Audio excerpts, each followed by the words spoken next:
El almirante Jake Morrison se encontraba en el puente del US Titán, observando la enorme pantalla que mostraba las estrellas infinitas. Había sido comandante de la flota espacial terrestre durante 8 años. Casi todos los días, el silencio era total. Las naves iban y venían de las estaciones orbitales.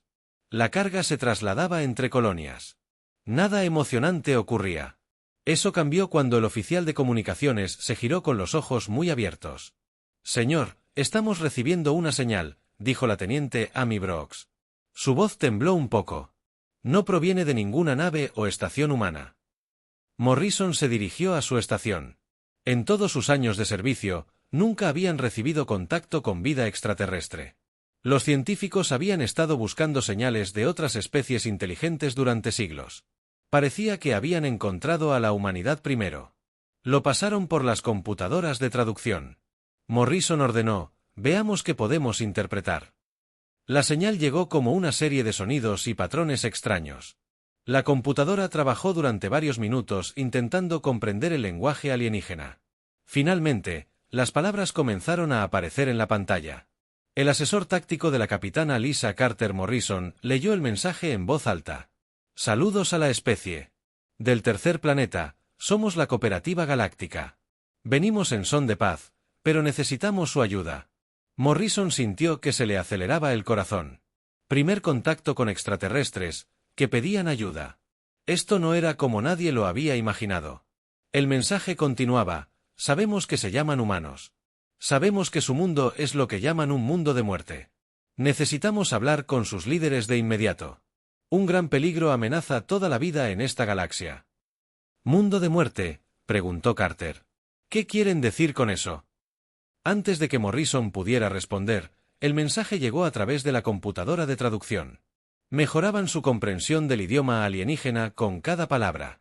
«Somos 12 especies que trabajan juntas por la paz y el conocimiento. Hemos observado su mundo desde lejos. Sabemos que su planeta es peligroso. Tormentas que pueden destruir ciudades. Terremotos que dividen el suelo. Animales que cazan y matan. La mayoría de los mundos de la galaxia están a salvo y en paz. El suyo no. Esto hace que su gente sea diferente a nosotros». El teniente comandante Ryan Brooks, el oficial de inteligencia, levantó la vista de su pantalla. «Señor, estoy detectando varias naves en sensores de largo alcance. No son diseños humanos. Solo están esperando». Morrison asintió. Los alienígenas habían llegado en masa, pero no estaban atacando. Realmente parecían querer hablar. El mensaje seguía llegando. «Las máquinas han despertado.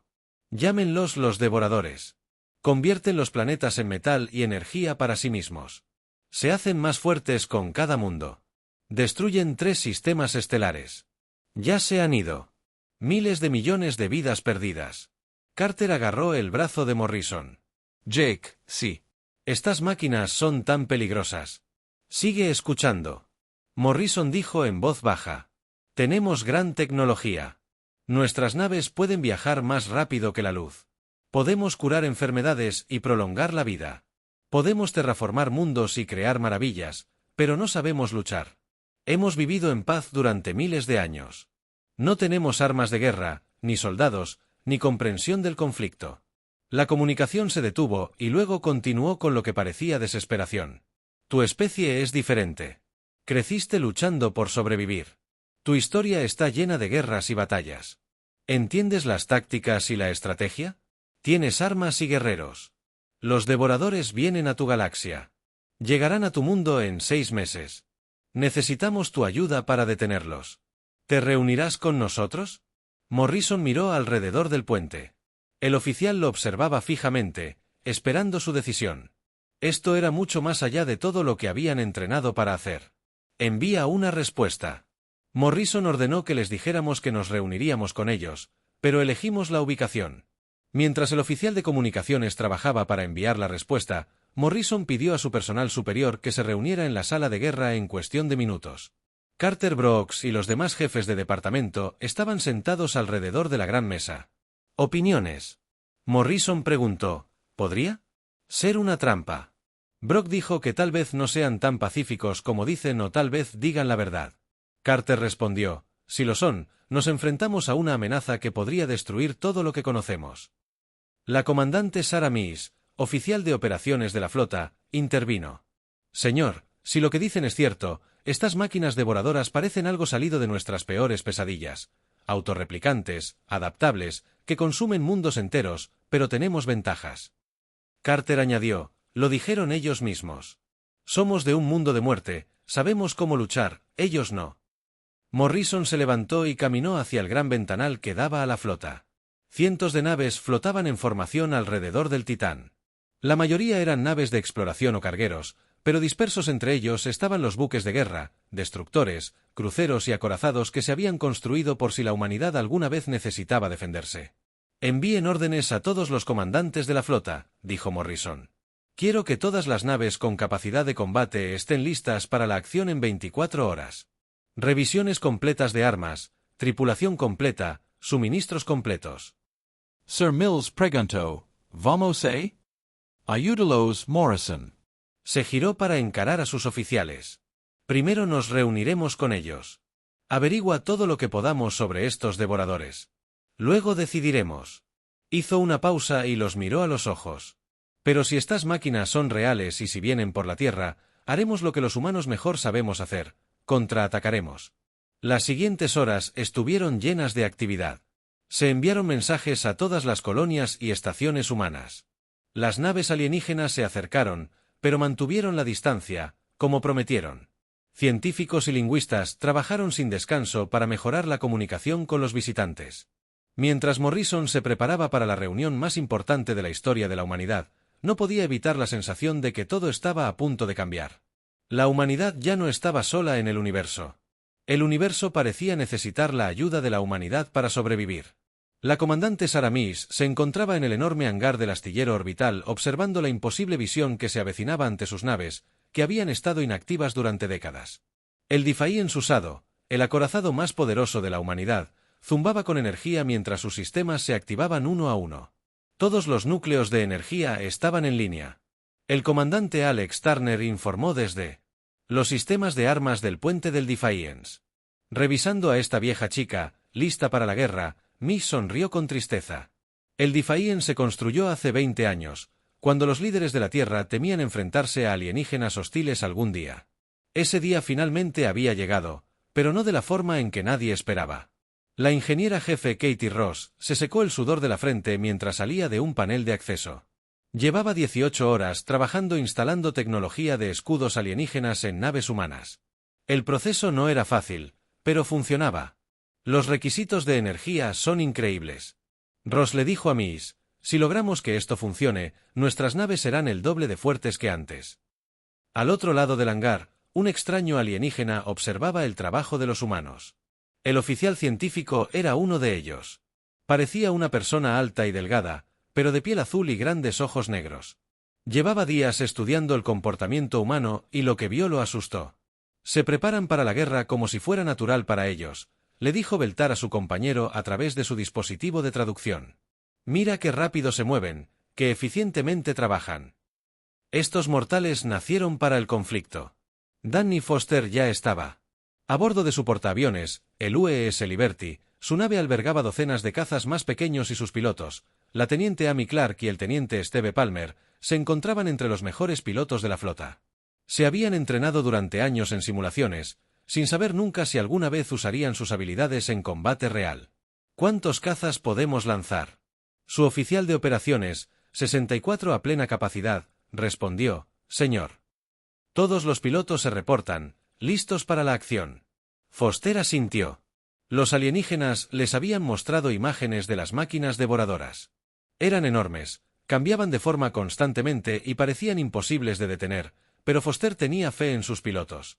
Los humanos siempre habían encontrado formas de luchar contra adversidades imposibles. La doctora Ellen Wade estaba en su laboratorio estudiando fragmentos de las máquinas devoradoras destruidas que habían traído los alienígenas. Los fragmentos no se parecían a nada que hubiera visto antes. Parecían metal, pero se movían y cambiaban de posición cuando no los miraba directamente. Estas cosas no son solo máquinas.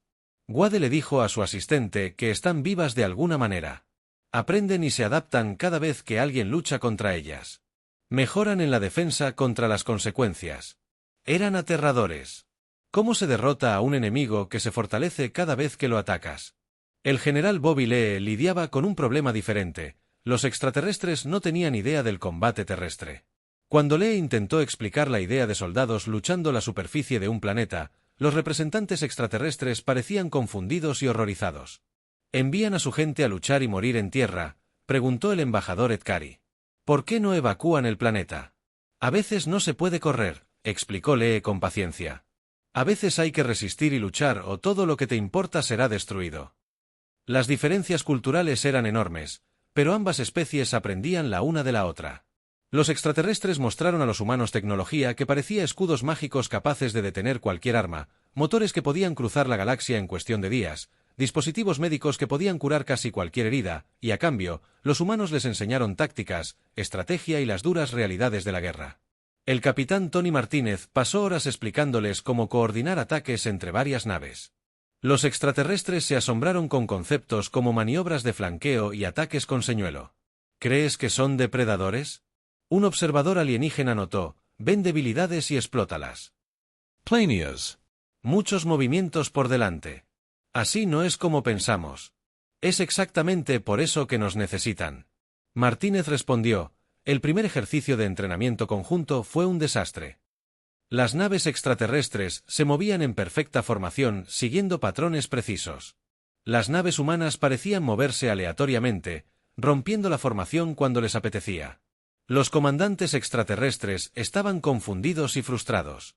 ¿Por qué no siguen órdenes?, preguntó el capitán Valenki, el comandante de la nave alienígena. Están siguiendo órdenes, exclamó. La capitana Lisa Carter explicó, pero las tácticas humanas requieren juicio individual. El piloto debe estar preparado para cambiar de plan cuando las circunstancias cambien. Tomó días de práctica, pero poco a poco las flotas mixtas comenzaron a trabajar juntas. La precisión alienígena, combinada con la imprevisibilidad humana, creó algo nuevo y poderoso.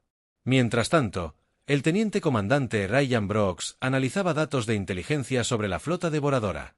Lo que descubrió no era alentador, tienen más de 1000 naves. Brooks informó al almirante Morrison que cada una es del tamaño de una pequeña luna. Consumen todo a su paso y usan los materiales para construir más naves. ¿Cuánto tiempo les tomaría llegar al espacio humano? Morrison preguntó, ¿meses, señor? Quizás menos. Morrison sintió el peso de la responsabilidad sobre sus hombros, no solo por la humanidad, sino por todas las especies pacíficas de la galaxia. Los alienígenas habían depositado su confianza en los guerreros de la Tierra y no podía defraudarlos. Morrison ordenó, preparad todas las naves para el combate. Instalad toda la tecnología alienígena posible y comenzad a preparar a nuestros pilotos para la lucha de sus vidas. Con el paso de los días, la flota combinada se fortalecía. La agresión humana se fusionó con la tecnología alienígena. Antiguas naves de guerra entraron en funcionamiento con nuevas armas y escudos. Pilotos de combate entrenados en tecnología alienígena, mientras que las tripulaciones alienígenas aprendían tácticas humanas. La pacífica galaxia estaba aprendiendo a hacer la guerra y, en el centro de todo, la humanidad se preparó para hacer lo que mejor sabía hacer, luchar contra la oscuridad y proteger todo lo que valiera la pena salvar en el universo. El capitán Tony Martínez se aferró a los brazos de su silla de mando mientras el US Ranger descendía de un viaje más rápido que la luz. El sistema Kepler 442 se extendía ante ellos y lo que vio le heló la sangre. 3 formas enormes se movían por el espacio cerca del cuarto planeta. Parecían ciudades flotantes hechas de metal oscuro, cambiando constantemente de forma. Estos eran los devoradores y ya estaban destruyendo todo a su paso. Contacten al almirante Morrison Martínez. Le ordenaron que los encontráramos. Pero Martínez sabía que la flota principal aún estaba a horas de distancia. Las naves civiles que intentaban escapar del Kepler 442 no tenían horas, apenas minutos. La teniente coronel Nina Hughes dirigió a su escuadrón de cazas fuera del el pequeño hangar de los Rangers. Sus 12 naves parecían diminutas junto a las construcciones devoradoras, pero había entrenado para este momento toda su carrera. Recuerden lo que aprendimos, dijo Hugh por la radio. Estas cosas se adaptan a todo lo que ven. No usan el mismo patrón de ataque 2 veces. Manténganse impredecibles. La primera máquina devoradora notó las naves humanas y comenzó a cambiar. Partes de su agujero se movieron y se desplazaron, formando lo que parecían puertos de armas.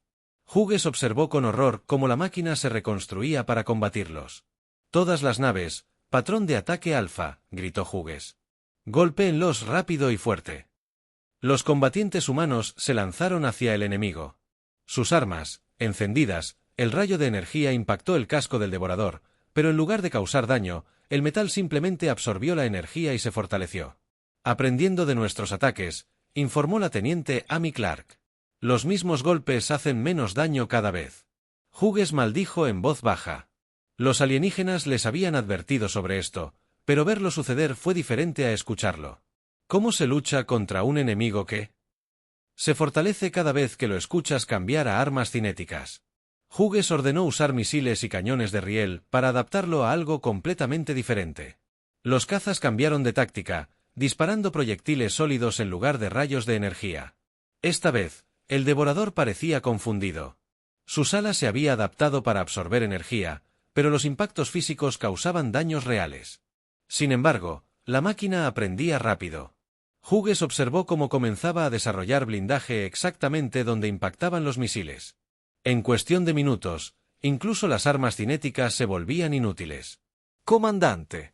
Pete Davis llegó en su corbeta experimental, la US Wolverine. La nave era más pequeña y rápida que cualquier otra de la flota humana. Davis tenía una ventaja que las naves más grandes no tenían: podía pensar y moverse más rápido de lo que el enemigo podía adaptarse. «No, manténlos ocupados», dijo Davis por la radio. «Voy a intentar algo loco». Davis impulsó su nave a máxima velocidad y voló directamente hacia el devorador más grande. En el último segundo, disparó todas sus armas y luego giró su nave en una espiral salvaje, evitando el fuego enemigo por puro instinto, en lugar de cualquier otra cosa. Tras una maniobra planeada, el devorador intentó predecir a dónde iría Davis a continuación, pero la intuición humana era imposible de calcular. Davis atacó desde un ángulo diferente cada vez, sin seguir ningún patrón que una máquina pudiera entender. Hughes informó que el grande no podía descifrar dónde atacaría Pete a continuación, pero su pequeña victoria fue interrumpida por un nuevo horror.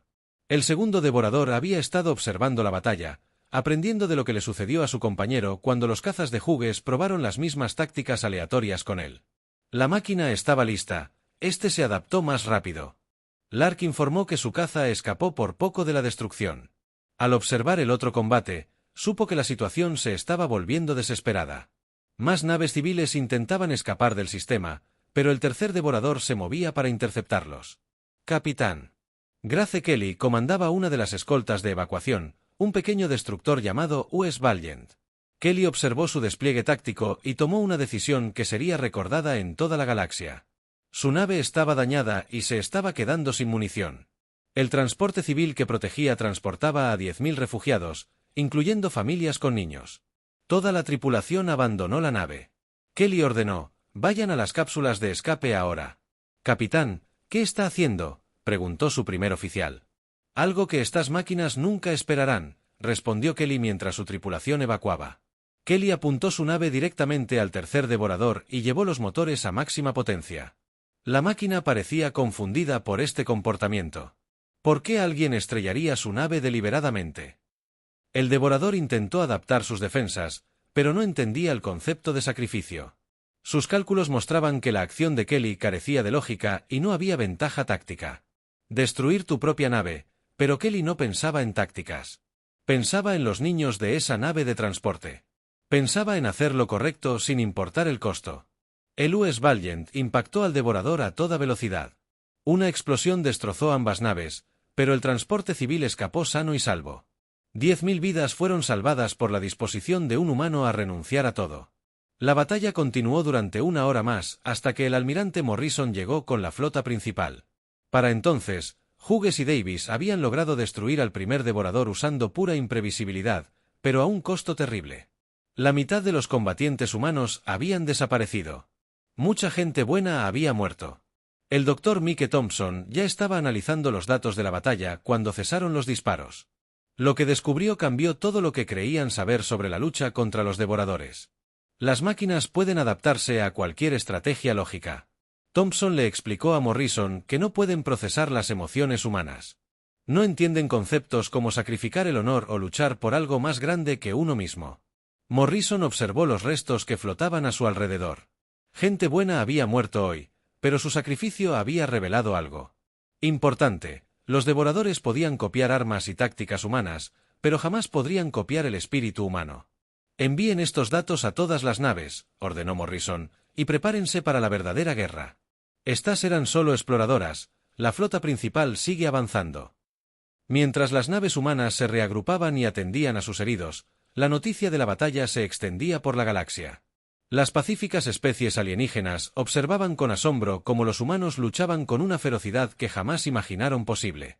En algún lugar de las profundidades del espacio, la flota principal de devoradores recibió datos de las exploradoras destruidas. Las máquinas analizaron la nueva información intentando comprender a estos extraños nuevos enemigos que luchaban con una pasión tan ilógica. Los devoradores habían experimentado su primera experiencia de guerra humana, aún no entendían a qué se enfrentaban realmente. El almirante Morrison se encontraba ante la mayor reunión de naves en la historia galáctica. La flota combinada se extendía por millones de millas a través del espacio con naves de 13 especies diferentes trabajando juntas por primera vez. En el centro de todo estaba su nueva nave insignia, la Constitución US, una nave que se había convertido en un símbolo de cooperación. Entre humanos y extraterrestres, la doctrina del mundo de la muerte es nuestra única esperanza, explicó Morrison a la tripulación mixta en su puente. Luchamos como humanos, pero usamos tecnología alienígena para hacerlo mejor. El comandante Jack Davis asintió desde su puesto en la estación táctica. Su tripulación incluía humanos, los altos Genturi azules, el acuático de natación profunda y el cristalino Sardig. Trabajar juntos no había sido fácil, pero habían aprendido a entenderse. Señor, los devoradores se han adaptado de nuevo, informó Davis. Nuestros exploradores informan que ahora están usando tácticas similares a las que usamos en Kepler 442. Morrison no se sorprendió de que la inteligencia artificial aprendiera de cada batalla, volviéndose más peligrosa cada vez que luchaban, pero los humanos también aprendían, y aprendían más rápido. La capitana Lucy Stone demostró que su destructor furtivo, el UES Shadow, había sido modificado con la mejor tecnología de camuflaje alienígena durante semanas. Había estado operando tras las líneas enemigas, recopilando información que nadie más podía obtener. Encontré sus centros de fabricación. Stone informó durante la sesión informativa matutina que están construyendo nuevas naves dentro de asteroides capturados. Cada instalación puede producir una docena de devoradores al día. Las cifras eran aterradoras, pero Stone tenía más información. La buena noticia es que todos siguen el mismo diseño básico. Si descubrimos cómo dañar a uno, podemos dañarlos a todos. El mayor Chris Moore había estado trabajando precisamente en ese problema. Su equipo de desarrollo de armas había creado algo que llamaron protocolos kamikaze, un misil guiado. Volaban como pilotos humanos, realizando movimientos aleatorios e impredecibles que los devoradores no podían calcular. Pensaban como pilotos de combate, explicado a un grupo de ingenieros alienígenas. Toman decisiones basadas en el instinto, no en la lógica. Las máquinas no pueden adaptarse a algo que no comprenden. La coronel Diane Baker tenía más éxito entrenando tripulaciones alienígenas para luchar como humanos.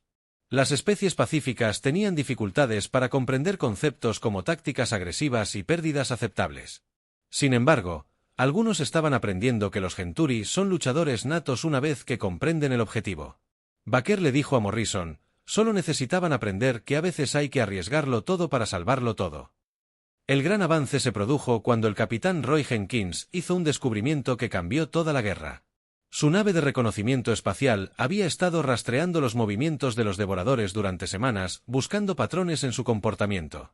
Almirante, encontré algo increíble, informó Jenkins desde el límite del espacio conocido. Hay una señal proveniente de algún lugar fuera del espacio normal. Creo que está controlando a todos los devoradores. Morrison sintió que se le aceleraba el corazón. Si las máquinas tuvieran un comando central, eso significaría que podrían tener una debilidad.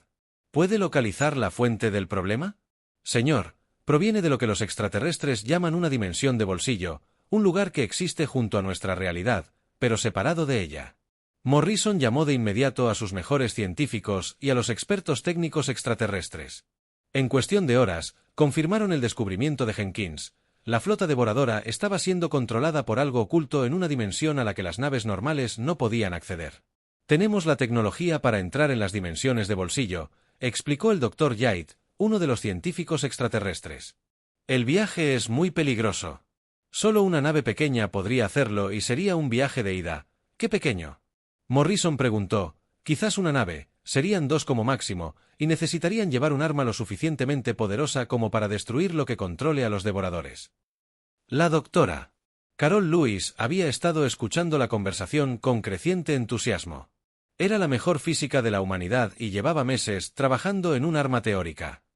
Puedo construir un disruptor cuántico. Lewis anunció que colapsaría toda la dimensión de bolsillo, destruyendo todo lo que estuviera dentro, pero el arma tendría que ser lanzada a quemarropa. Morrison entendió lo que eso significaba. Alguien tendría que volar a la dimensión de bolsillo, encontrar el centro de control del devorador y destruirlo a corta distancia. No regresarían. Lo haré, dijo el capitán Ben Carter. Su nave, la US Prometheus 2, era lo suficientemente rápida y resistente como para hacer el viaje. Carter se había ofrecido voluntario antes de que Morrison pudiera siquiera preguntar. Ben, ¿entiendes que esta es una misión suicida?, dijo Morrison en voz baja. Lo entiendo, señor, pero si no lo intentamos, los devoradores acabarán destruyendo todo. Mi vida es un pequeño precio a pagar por salvar la galaxia. El plan requería. En el momento perfecto, la flota principal atacaría a la armada devoradora, atrayendo su atención y obligándolos a adaptarse a las nuevas tácticas humanas mientras las máquinas estaban ocupadas aprendiendo a luchar contra la flota. Carter se deslizaría a la dimensión de bolsillo y destruiría su centro de mando. La almirante Tracy Scott y el general Bob Wright trabajaron juntos para coordinar las diferentes especies de la flota. Cada grupo había aprendido tácticas humanas, pero las aplicaron a su manera. La natación profunda atacará desde abajo. Scott explicó durante la sesión informativa final que sus naves pueden moverse por el espacio como submarinos por el agua y brindarán apoyo de largo alcance. Con sus armas de cristal, los Hanturi liderarán el asalto frontal y los humanos preguntaron al embajador Zari, «Haremos lo que mejor sabemos hacer». Morrison respondió, «Nos adaptaremos a lo que suceda y seguiremos luchando hasta que ganemos o muramos en el intento». Mientras la flota se preparaba para la batalla final, la noticia del plan se extendió por toda la galaxia. Miles de millones de seres de docenas de mundos esperaron a ver si los habitantes de los mundos de la muerte podían salvarlos a todos en la bahía de armas del Prometheus 2. El Dr. Lewis hizo los ajustes finales al disruptor cuántico. El dispositivo era hermoso y terrible, capaz de deshacer la realidad en un área pequeña. ¿Estás seguro de que esto funcionará?, preguntó Carter. Las matemáticas son sólidas. Lewis respondió, pero nunca hemos probado algo así. Seremos los primeros en usar un disruptor cuántico en combate. Carter sonrió con tristeza. Los humanos siempre son los primeros en intentar cosas peligrosas. Eso es lo que nos hace humanos. La cuenta regresiva comenzó. En pocas horas, la batalla más grande en la historia galáctica decidiría el destino de toda la vida inteligente. Los devoradores tenían superioridad numérica y tecnología adaptativa, pero nunca se habían enfrentado a la furia total de los habitantes de los mundos de la muerte despertados. Luchando por todo lo que amaban, la batalla comenzó con el rugido de 1000 naves lanzándose al combate. El almirante Morrison observó desde el puente del US Constitution cómo la flota más grande en la historia galáctica cargaba hacia la armada devoradora. Las máquinas enemigas llenaron el espacio. Como una nube oscura, sus enormes formas se transformaban mientras se preparaban para combatir el ataque de todas las naves. El patrón Omega Morrison ordenó mostrarles lo que los habitantes de los mundos de la muerte pueden hacer. El capitán Ben Carter pilotó el US Prometheus 2 lejos de la batalla principal, dirigiéndose hacia las coordenadas donde el portal de la dimensión de bolsillo se abriría tras él. El disruptor cuántico zumbaba con energía letal. La DRA. Carol Lewis había construido el arma más poderosa jamás creada y Carter estaba a punto de usarla para salvar la galaxia. La batalla principal fue diferente a todo lo que el universo había visto. El almirante Tracy Scott lideró las naves Genturi en un asalto frontal. Las tripulaciones lucharon con la paciencia y la determinación que habían aprendido de los humanos. Los alienígenas azules altos habían adoptado el concepto de pérdidas aceptables, entendiendo que algunos deben morir para que otros puedan vivir. El general Bob Wright coordinó los ataques de natación profunda desde abajo.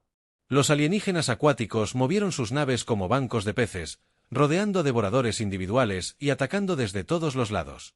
Sus movimientos fluidos confundieron a la inteligencia artificial, que no podía predecir sus formaciones fluidas. El fragmento alto proporcionó fuego de cobertura con su armas de cristal, rayos de luz pura que atravesaban los agujeros de los devoradores. Los seres cristalinos habían aprendido la persistencia humana, sin rendirse jamás, incluso cuando sus disparos parecían causar poco daño. Pero eran las naves humanas las que realmente aterrorizaban a los devoradores. El capitán Danny Foster lanzó oleada tras oleada de cazas desde la UES Liberty. La teniente Amy Clark y el teniente Steve Palmer lideraron sus escuadrones en ataque sin lógica. Volaban en espirales, bucles y patrones aleatorios que ninguna computadora podía calcular. Las máquinas intentan adaptarse, informó el comandante Jack Davis desde la Constitución, pero nuestra gente cambia de táctica a una velocidad que supera la de su capacidad de aprendizaje. Morrison sonrió con tristeza. Esto era exactamente lo que habían planeado, mantener a los devoradores ocupados intentando comprender el caos humano mientras Carter completaba su misión. La nave de Carter alcanzó las coordenadas del portal justo cuando los científicos alienígenas abrían la puerta a la dimensión de bolsillo. El espacio pareció desgarrarse, revelando un túnel de luz y energía que giraba a lo lejos. Carter pudo ver extrañas formas moviéndose en la distancia.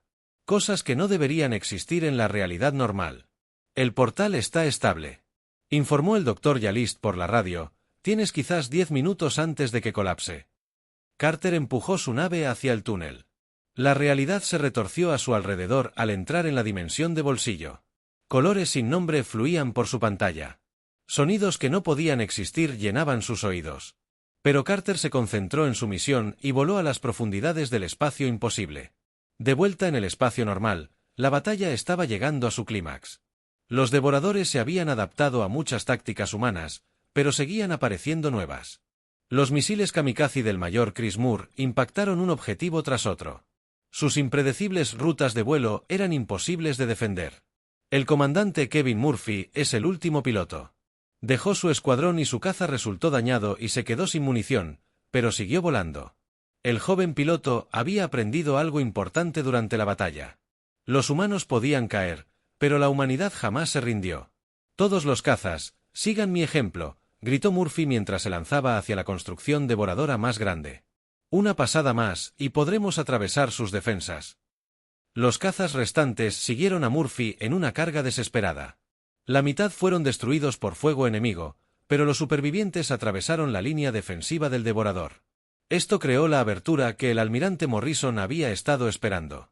Todas las naves concentraron el fuego en la nave de mando. Morrison ordenó atacarla. Con todo lo que teníamos, Carter había encontrado lo que buscaba en las profundidades. En la dimensión de bolsillo había una estructura enorme que parecía una versión retorcida de una estación espacial. La energía fluía de ella en todas direcciones y Carter podía sentir las señales que enviaba para controlar la flota del devorador. Esto es, dijo Carter por radio, aunque dudaba que alguien pudiera oírlo a través de las dimensiones. La fuente de su poder. Carter armó el disruptor cuántico y voló directamente hacia la estructura alienígena. Los sistemas de defensa intentaron detenerlo, pero estaban diseñados para luchar contra oponentes lógicos. Carter voló como un piloto humano, usando instinto y coraje en lugar de tácticas calculadas. Las estructuras no podían alcanzar un objetivo que se movía con pura determinación humana. Carter llegó al centro de la estación de mando y activó el disruptor cuántico. Oh, el arma comenzó a carga, acumulando energía que desgarraría el tejido de la realidad misma. Carter tenía 30 segundos antes de que el dispositivo explotara. Pensó en su familia en la Tierra. Pensó en todas las especies alienígenas pacíficas que habían pedido ayuda a la humanidad. Pensó en la capitana Grace Kelly y todos los demás humanos que ya habían dado sus vidas en esta guerra por el mundo de la muerte. Carter dijo en voz baja mientras el disruptor alcanzaba su carga completa. La explosión fue indescriptible. El disruptor Antum desenredó la dimensión de bolsillo desde adentro, destruyendo todo dentro de ella. La estructura de mando, las señales de control y el propio Carter desaparecieron al colapsar la realidad en el espacio normal. El efecto fue inmediato. Las naves devoradoras dejaron de moverse coordinadamente. Sus formaciones perfectas se rompieron al verse obligadas a pensar por sí mismas sin control central. Se volvieron confusas y vulnerables. Morrison gritó, golpéenlas mientras están indefensas. La flota combinada atacó con todo lo que tenía. Armas humanas, tecnología alienígena y un coraje desesperado se combinaron para destrozar la armada devoradora. Las naves que minutos antes parecían invencibles ahora eran solo metal disperso flotando en el espacio. El comandante Murphy realizó el ataque final. Su caza dañado sobrevivió lo suficiente para asestar el golpe mortal a la última gran construcción devoradora mientras las naves enemigas explotaban a su alrededor. Murphy sintió un orgullo feroz por lo que la humanidad había logrado. La batalla había terminado. La amenaza devoradora terminó para siempre. Representantes de toda la galaxia se reunieron para agradecer a los humanos que los habían salvado a todos. El almirante Morrison se presentó ante la asamblea, cansado, pero Victoriosos. «No luchamos solos», dijo Morrison. «Todas las especies contribuyeron a esta victoria, pero quiero que la galaxia recuerde algo. Cuando los seres pacíficos necesiten protección, cuando la esperanza parezca perdida, cuando la oscuridad lo amenace todo, amado, llama a los habitantes de los mundos de la muerte, responderemos». Morrison terminó de hablar. Un nuevo mensaje llegó desde el otro extremo de la galaxia. Otra especie en problemas, otra amenaza que necesitaba ser detenida. Morrison miró su flota, marcada, pero aún lista para luchar. «Señalen a todas las naves», ordenó. «La flota de los mundos de la muerte está lista, vamos en camino». Los humanos habían encontrado su lugar en la galaxia. Ellos eran los guardianes, los protectores, los que se interponían entre la paz y el caos, y nunca dejarían de luchar por lo que era.